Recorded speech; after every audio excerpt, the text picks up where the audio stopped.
এখনো 8 ঘন্টা শ্রম বাংলাদেশের শ্রমিকরা দেয় না। আর এই মালিকরা আইন করে নিয়েছেন গার্মেন্টস শ্রমিকদের জন্য 8 ঘন্টার পরে 2 ঘন্টা ওভারটাইম করবেন, না হলে চাকরি হয়। আমরা মানি না।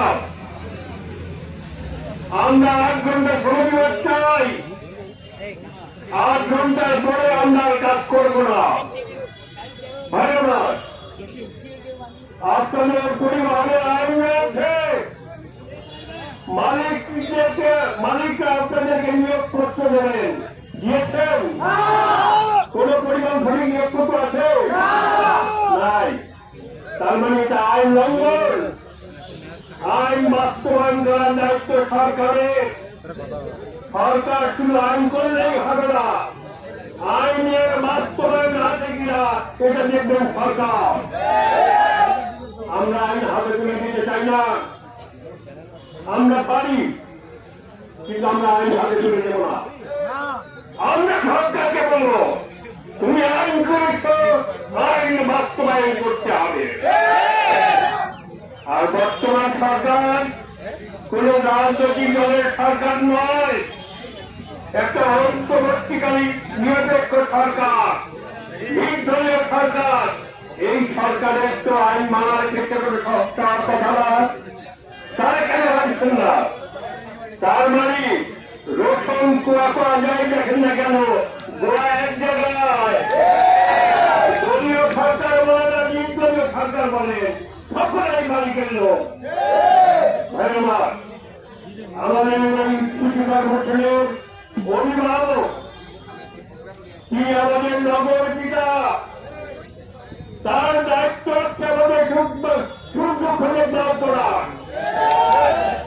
এই পুলিশ কমিশনের অফিস, এই পুলিশ প্রশাসন আমাদের উপর জুলুম করে। কি জুলুম? আমাদেরকে নো পার্কিং এর মান্য দেওয়া হয়। আপনি বলুন তো, এই চট্টগ্রামে কোথাও পার্কিং এর ব্যবস্থা আছে? পার্কিং এর ব্যবস্থা না করে কেন পার্কিং এর মামলা হবে?